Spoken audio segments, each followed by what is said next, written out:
It's 2021 already, and it's Tuesday. It's time for this edition of Security and Compliance Weekly. It's a new year. Many of us are just getting back from the holiday break, and nobody, well, I can only speak for myself, is really firing on all cylinders yet. So we thought today we'd ease into the new year with a group discussion amongst ourselves. In our first segment, we're going to do a collective look back on 2020, sort of that hindsight kind of thing. Talk about the highs and lows from a personal and from a industry-wide level. And then, of course, in our second segment, we'll look forward to the future and what to expect in the new year. Maybe a little bit of personal expectations and hopes, and I think we're all collectively hoping to get back to normal, whatever that is. We're looking forward to getting caught up with all of you, both on the air and in our Discord channel, and of course, after hours chat live segment on Discord after we finish the segment. So join us in 2021 as we continue our journey of tearing down silos and building bridges on Security and Compliance Weekly.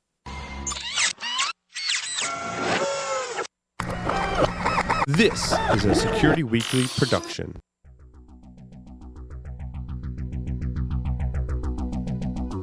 And now, it's the show that bridges the requirements of regulations, compliance, and privacy with those of security. Your trusted source for complying with various mandates, building effective programs, and current compliance news. It's time for Security and Compliance Weekly. Are you struggling to reduce your cybersecurity risks and meet compliance mandates? Wishing you could be proactive instead of reactive? You need a solution that integrates cybersecurity together to make it affordable, accessible from anywhere, and simplistic, so you can gain a return on investment on your resources. Cyrisma is your answer. It gives you a single interface to identify sensitive data, vulnerable systems, insecure configurations, track progress, and assign accountability. Visit securityweekly.com/Cyrisma today for a 7-day test drive and impress your leadership. That's Cyrisma, Cyrisma. The average cost to respond to an insider threat is $11.45 million. That's a lot of reasons why a functional insider threat program must be a core part of any modern cybersecurity strategy. To protect your organization's sensitive data and meet compliance requirements, you need controls in place to deter, detect, and disrupt insider threats. With ECRAN system, you can meet control requirements imposed by compliance mandates all within one insider threat management platform. Get your free 30-day trial at securityweekly.com/ECRAN. That's EKRAN, and fulfill your compliance requirements. Welcome to episode number 57 of Security Compliance Weekly, recorded live on January 5th, 2021. I'm your host, Mr. Jeff Mann, and joining me today, remotely of course, are my illustrious co-hosts, Mr. Scott Lyons, Mr. Josh Marpet, although technically he's not here yet because he's doing some benevolent help for like the local Rotary Club or something like that, but he'll join us in a little bit. And I want to offer a special welcome to one of our new co-hosts in 2021, Priya Chaudhry. Welcome everyone. Happy New Year. Happy New Year. Happy New Year. Priya is also excited that she's going to let a couple of her dogs join the show at various random times throughout the episode. So we're looking forward to that. Have a couple of announcements before we jump into our conversation. Do you want to stay in the loop on all things Security Weekly?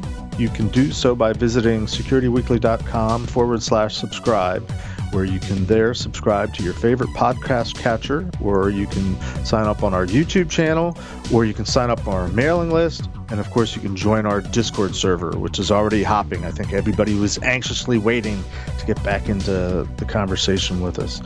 Also, if you missed Security Weekly Unlocked, which happened last year, you can now access all of the content on demand, whether you registered before the live event or not. You do this by visiting securityweekly.com/unlocked. Click either the button to register or the button to log in. All righty. Here we are. Let's get started. It's been a couple weeks. It's been like a year since we've all talked. So I wanted to start off the conversation really by just trying to catch up with one another and for the benefit of our audience, catching up with them as well. And, we'll try to balance the Discord chat with the live air chat. But, 2020, we're finally through with that dumpster fire. It's in the rear view mirror. I thought maybe we could start by going around and just talking about, let's start on a positive note. For you, what was a high point of 2020, if there was such a thing? I don't want to, Scott, why don't you start? I don't want to put Priya on the spot right away. So, Scott, why don't you start off by giving us a highlight, whether it's personal or professional, if there was one from 2020? Well, a big thank you goes out to the entire Security Weekly production crew and family for allowing us to do this. But for me, a highlight, watching people's heads explode when we started talking about cyber insurance. Right.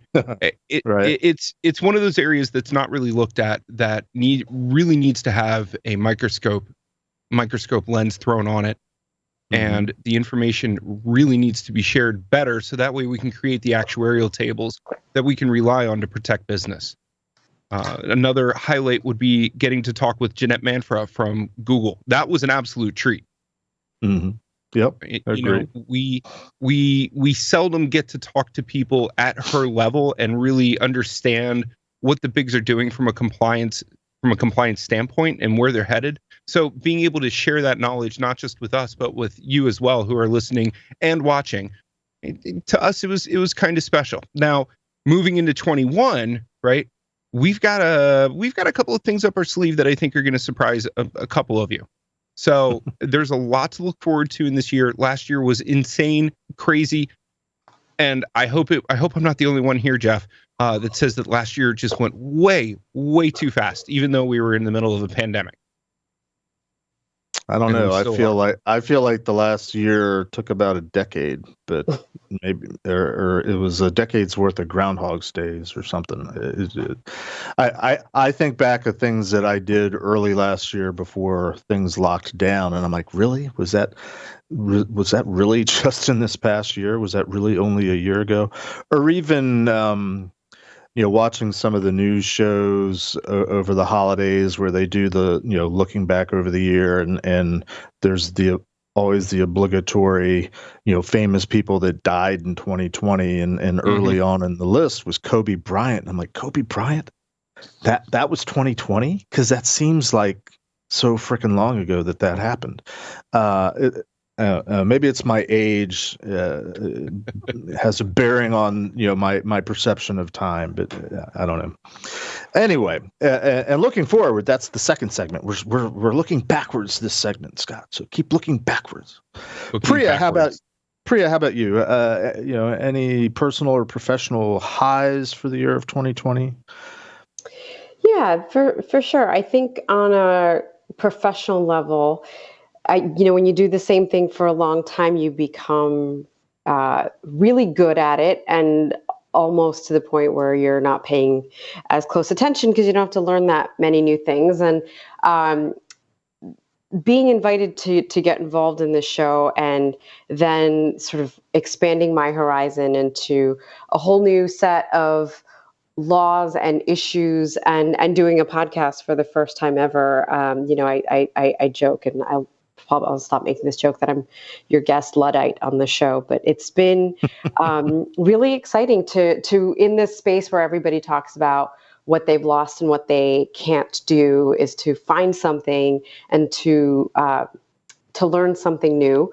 That's really interesting. And yeah, I had no idea that there were cybersecurity podcasts and that people have their finger on the pulse of these things, but it obviously makes sense. And so I think that's been really fun. And then another, we've mentioned my dogs, who will be uninvited guests whenever they feel like on this. Is last year was long. It was a dog year, but that was great if you have dogs, because it's nice to spend time with people who you share your life with, who live on an accelerated schedule. So that, one of my dogs just turned 10, and spending an entire year at home with him will probably be one of the greatest things that ever happened for me. So yeah, those are my highlights.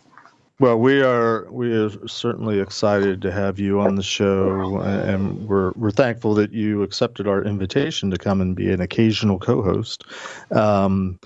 for the general audience, what we're trying to do is to bring in some different co-hosts, mostly people that were on the show at some point during the previous year, because we had such a great time with them. We thought, hey, we should have them back. So over the next month, you will see as we start our rotation of who our new co-hosts are, and we will introduce them in turn as they come on the show. Some you might already know about, but that's okay. So, Priya, you're mentioning dogs, and we're certainly animal friendly around here. Although I don't have any animals in the house other than grandchildren, who are Homo sapiens. So by definition, they're animals, and sometimes Sorry, I act couldn't like help animals. That's all right. So maybe we shouldn't dwell on it too much, but this was a hard year this past year. If you're comfortable with sharing some of the lows, Scott, you just had a loss in your family. If you want to share with us, I would certainly like to take a moment to of remembrance with you, and maybe raise a glass in memory of your lost loved one, if you'd like to share with us. Yeah, we it's been a very rough holiday season for us, and I'm not trying to put any puns on that as my other dog is barking in the background. No, we lost one of our fur babies back on the 23rd of December. We had him for 6-7 years, but we think that he was at least 3, if not 4, when we got him from the shelter. So hug a loved one as much as you can right now. Right. It's the best way to be able to, yeah. And what was your dog's name that you lost? Champ. Champ. He was a golden red nose. Absolutely beautiful. Best temperament that you will ever have with a dog. So yeah. Well, here's to Champ. And I know I met Champ a couple times I've been over at your house, so I will miss him too. And I do have to say, Priya, I love that mug. that mug is just so perfect. Thanks. I had them made and sent out as a gift from my firm a couple years ago. Yep. Nice. All right. I guess I'll go next. I guess I technically should go first with the highs, because I didn't actually say what my highs were. I'm happy actually to be employed, for so many people, and we're somewhat insulated in this industry, I think, but working for a consulting company where a lot of our customers were very deeply impacted economically by the shutdowns and semi-shutdowns over the past year.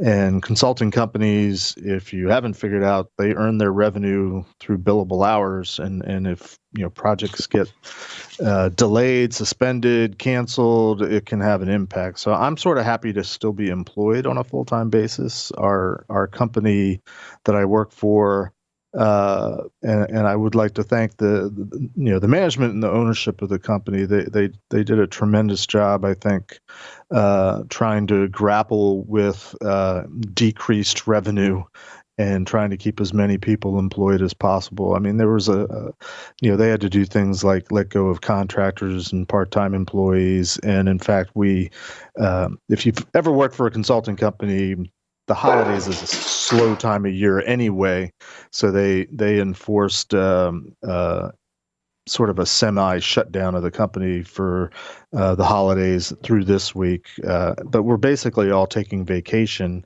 time, so we're all still getting paid. And if we didn't have enough vacation time, they're letting us use it in advance. So, it's not costing us anything. So, tip of the glass to my company for keeping things afloat and still being employed. And I get to do this podcast, which has been probably consistently the highlight of the week over the last year, getting to do this and just the great conversations we've had with so many people, and I'm already talking to some of the people that I want to bring on next year. We've had good talks with sponsors, one or more of which might be showing up as a co-host in the near future. Stay tuned. And highlight for me, I guess, personally, is I got a new grandchild this year. My youngest daughter Congratulations. gave birth back in August, so I have a little granddaughter. The downside is she lives in Richmond, and I don't get to see her, as often as the ones that live with us. So I miss squeezing the little baby, but we get to talk on video chat almost every day and watch her grow. And she's used to seeing her grandparents on a little smartphone screen, which I'm sure is awkward from her perspective. But it is what it is. So that's kind of highlights for me. Low points of this past year for me. Probably the fact that I don't get to see my new grandchild as often as I would like. And on a musical note, I mentioned all the famous people that died in the past year. One of my favorite artists, folk singer named John Prine, died of COVID, sort of early on, back April, Mayish.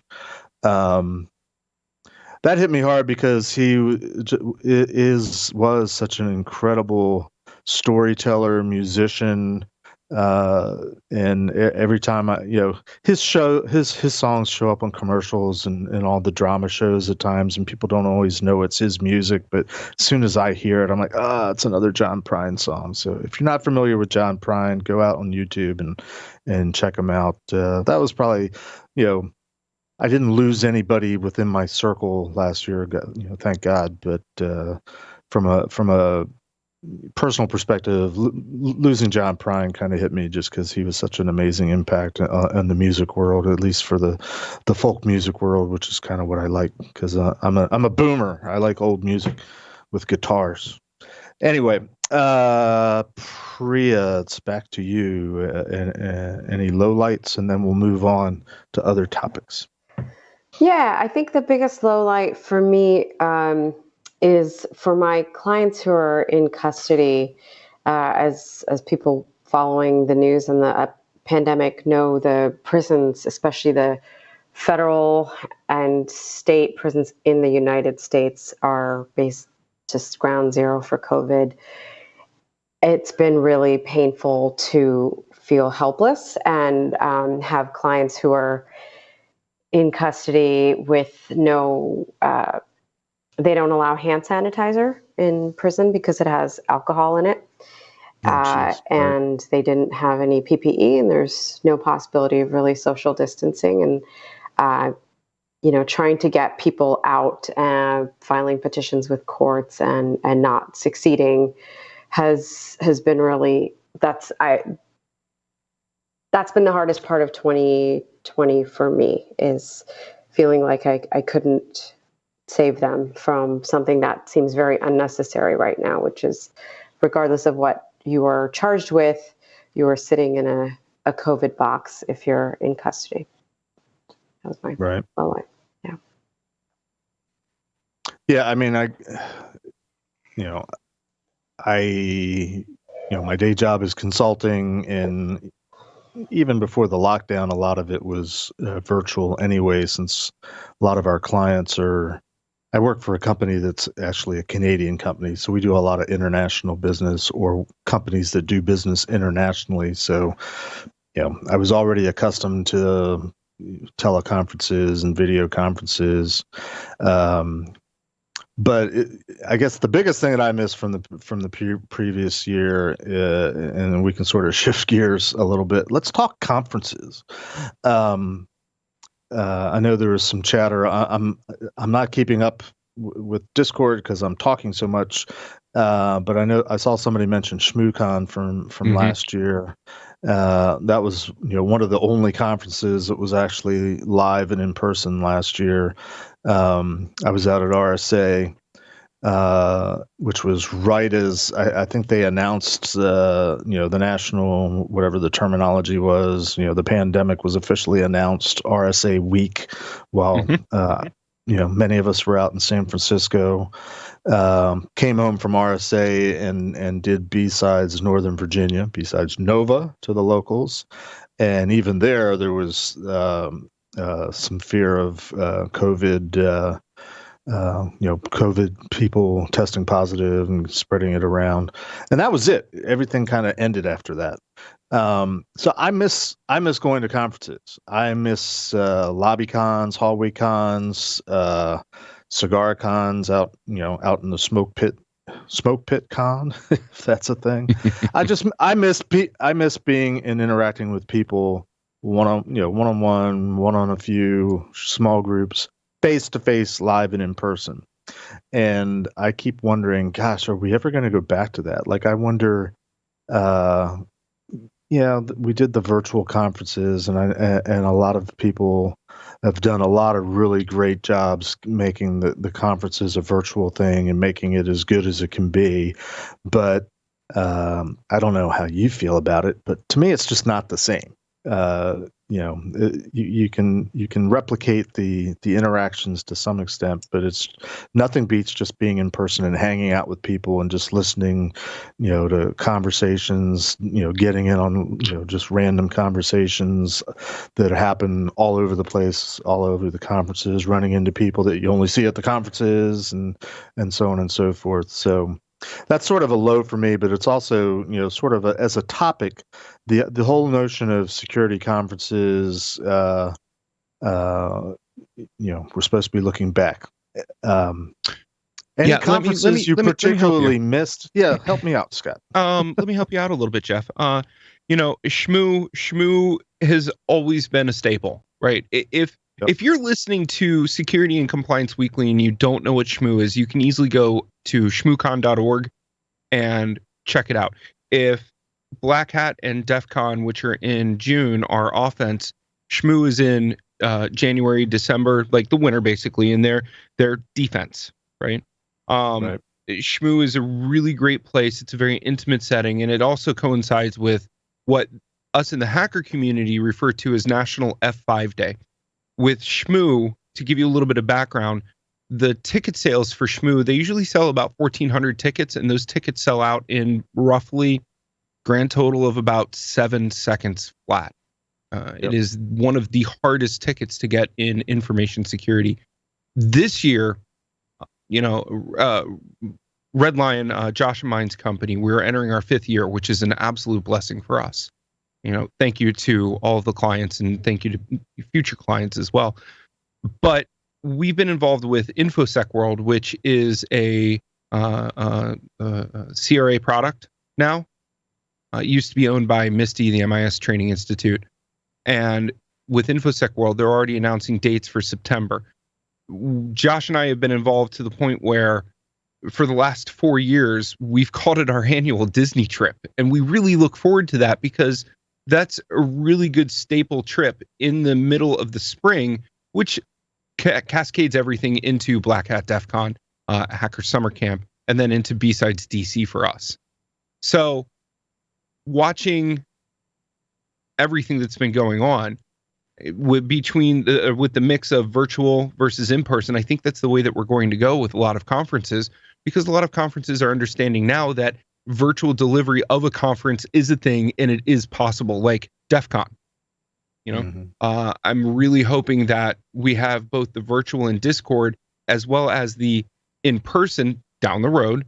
To be honest with you, Jeff and Priya, I don't think DEF CON is going to be in person this year. In my own humble opinion, I don't think it's going to be in person. I think it's going to be virtual as well, only due to the fact that with the way the vaccinations are working, I don't have a sheer high confidence that we're going to be at a point where we can do in person just yet. But when we get to September, InfoSec World down at Disney, it should be a pretty lively event. What are your thoughts?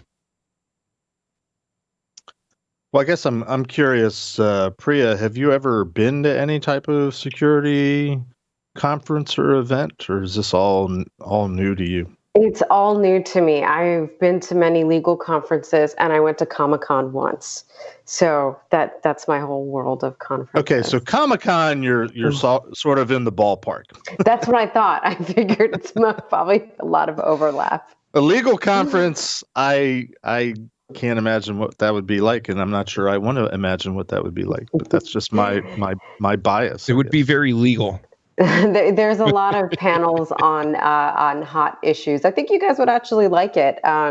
Sometimes they're white collar conferences, and they discuss recent Supreme Court cases or sentencing issues or security issues or cyber issues. In fact, at every conference you go to now, including when I went to the conference at the judicial conference for all the federal judges in the Second Circuit, which is where New York is. This is before RBG passed, but she was the justice appointed to our circuit, so she was there, and the main it's a 3-day conference, but the main event was actually about cyber terrorism. This was like maybe 5 or 6 years ago, and how that is where national resources should be put, and more law enforcement should be trained, because that's a much bigger threat than the white collar crimes that are actively being investigated and prosecuted. So this is a topic that comes up at every legal conference that remotely touches on white collar or enforcement issues. Mm-hmm. So I think maybe you guys could add a lot if you went to those and discussed the issues from the other side. So yeah, but those are the bigger point that you made, Jeff, of the organic creativity that happens when two people who are in person, especially if they don't know each other, are talking, and then suddenly a new thought comes up between them. You can't replicate that, it feels like, on a screen. There's something magical in the air, and I look forward to going back to those moments too. So I have a little bit of a off-ball question for you, Priya. You understand, or you've heard of Comic-Con, right? I've been to Comic-Con. Been to Comic-Con. What? Okay. What did you go as? Okay, that's a great question. That day that I ride a motorcycle, and I rode my motorcycle there because it was at the Javits Center, and I wanted to be able to park, and that limited my costume choices. But I did have a Star Wars shirt underneath, and I have a picture of me hugging somebody who was just attending, who was dressed as Chewbacca, who just happened to be 7 feet tall, and it's one of my favorite photos. I think I'm actually crying in the photo because I'm hugging him. There is no crying in the Empire. So my dogs are Vader and Stormtrooper, and you'll see them. Are you serious? At some point. Yeah. That's awesome. Yeah. Wow. Yeah. Hey, welcome, Josh. How you doing, guys? I'm back. Sorry about that. Local Rotary Club asked me to discuss a couple of things with them. They're desperate to understand some of the things about the latest hacks. They're nice people. I said, sure, I'll give you a hand. So I give them 20 minutes. That's we definitely support giving back to the community and helping out the muggles, so to speak. So catch us up, Josh. We've been looking back and we sort of went around the horn. Talking about highs and lows, both personally and professionally. So you get to answer all those questions all at once to get you up to speed. Highs and lows of the past year, personally and professionally. Okay. Yeah, I mean, at your leisure. You don't have to bring up. No. I got it. I think the best high this year was actually just over this holiday vacation. We went and got tested for plague and COVID and stuff, and then we went up to my sister's up in New York, upstate New York, where it's gorgeous. And my daughter and my niece got to play together. It took them 3 days to learn how to play together because they haven't seen any other children. They're both about 2.5 years old. And that was, I mean, I know it's corny, but that's basically like my entire high for the year is her personally. And we got to see my sister and my dad, my brother-in-law and my niece, and I miss my family terribly. So this was lovely. Best Christmas, Hanukkah, New Year's present ever. Professionally, I think this year has been an incredible era of learning for me. And I think that, Scott and I have gone through so much with Red Lion. We've been doing professional services. We had some huge projects this past year that have been absolutely amazing and great projects. And we're about to turn out our new product, our cyber hygiene product, literally in a couple of weeks. So like bated breath, like, oh my God, it's actually happening. We've been working on this for months, and Scott's just been relentless in pushing it through. Sometimes And to the so point has of Josh. So have you.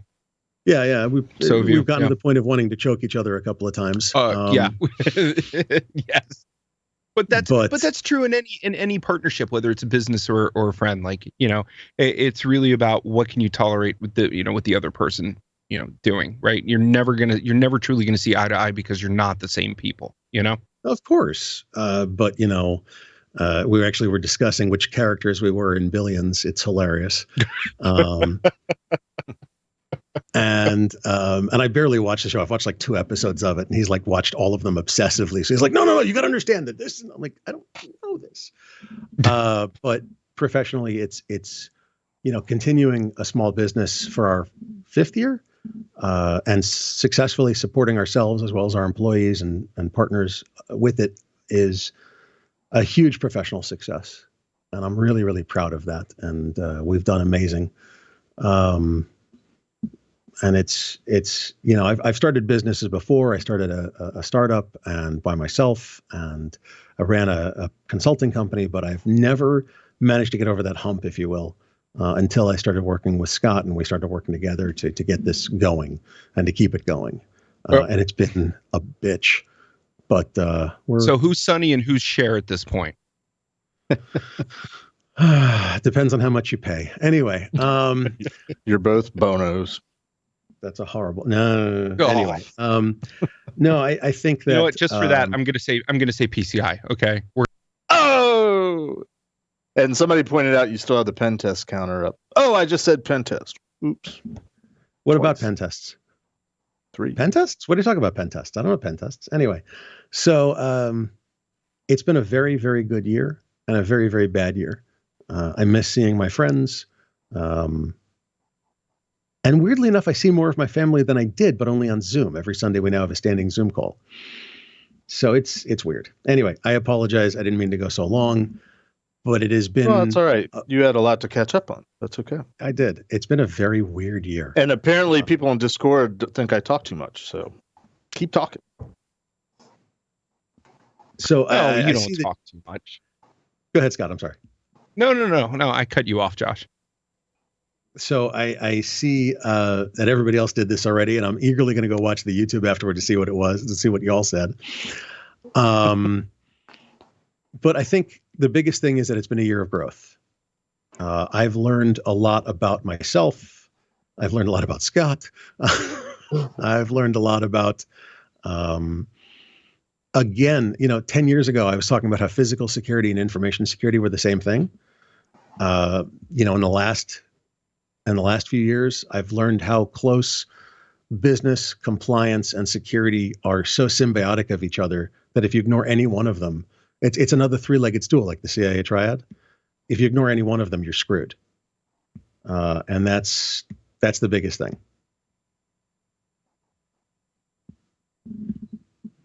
So I'll shut up now. Fair enough. 2020 was really like a really eye-openingly interesting year for a lot of people, not just in the sense of pandemics, but also in the sense of cyber. With what has happened in the last couple of weeks, we were talking about, dealing with that particular topic this show, but I think we're going to kick it down the road just a little bit. There's more data that's coming in that's shedding a light on a lot of a lot of really interesting things that are happening with that. So, keep watching, keep listening. We're going to go over it at some point. But the really interesting piece is to sit back and watch how many people have changed their attitude towards compliance. Let's bring it back into the show here. Mm-hmm. We feel, and I'm speaking for the collective we at this point, feel that we've done a really great job at being able to showcase that compliance is not a 4-letter word. It is something that needs to be dealt with inside of a business, and it can be used to enhance and enable sales, which is really the key goal of business. You can have a great product, you can have a great widget, you can have a great output, but if you can't make sales based on that output, you're really having a hard time.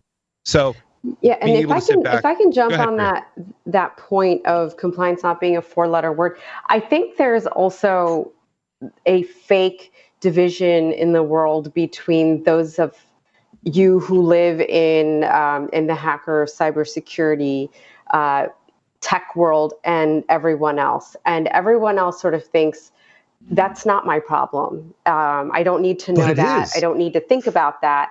And one of the things that this year has exposed, for example, like lawyers always meet with our clients in person, right? And I always meet with people in my conference room because I know who's there, and that can protect attorney-client privilege, right? I don't usually talk to people on the phone. I've never before this year done a video call with anyone because I didn't know if that was a secure call. And everything suddenly, all sorts of systems that had no contingency plan jumped into Zoom, right? And the courts in the United States are the perfect bridge for like the past, like super, super past, like 1700s and today. The way things are done in courts, you guys would die. They still have carbon paper. Like you sign in and there's duplicates made. And I'm like, do you have a time machine? Where do you get the carbon paper? And this... You might have to explain what carbon paper is to some of our audience. Oh my God, that's amazing. Okay, so it's literally a brittle sheet of white paper that on the back has a thin layer of carbon. And then underneath is a clean sheet of paper. So when you write something on the top, it has the effect of transferring from the pressure of your pen whatever you've written onto a second piece of paper. And so it's how people used to make duplicates when they had dinosaurs, essentially. Like I grew up with that, using carbon paper. Like when you went to use a credit card, when I was a kid at a store, they would lay your credit card down on this little machine that you hand rolled and smushed your credit card over the carbon paper so they could get a duplicate of the numbers off your credit card. And that's how things were done. Now it seems ridiculous. But the courts still use that. And that system that uses carbon paper and everything is so formal and archaic suddenly jumped into trying to do court appearances and depositions and all these proceedings in the virtual world with no one in them knowing how to do it or understanding the security issues. And so now with this new Zoom settlement and the issues that have come up, I think we're going to have a look back at everything that was done in 2020 and realize how insecure it was for those of us who operate in worlds that don't think about these issues. Yet that's not really an option anymore, not thinking about it, because those issues are thinking about you, whether or not you know it. So I do think that you can't conduct any business, whether you have a widget or you're selling a service. You need to understand what your own vulnerabilities are, before I can say to a client, everything you say to me is confidential. I need to know that that's true and that the system I'm using and whether it's anything from the emails that I've always gotten or now the calls I make are in fact protected. And I can offer them the confidential communication that I promised. So it's my view on it. I think this is more relevant than ever. And that's something 2020 has shown us, is that we are, in fact, all part of the cyber digital world. Priya, it's interesting in hearing you speak, and I want to touch on something. And I don't think this is a topic that we've had a chance to really cover. When you're talking about working with clients and such, and I'm going to shift gears, Jeff, on the whole conversation for a couple of minutes. Go ahead. Well, Scott, a little birdie is telling me we should probably take a break. So let's pick up the next segment with your little sidebar conversation topic, okay? Yeah. Don't forget what it is. It is. Oh, no. All right, we're going to take a break. We'll be right back.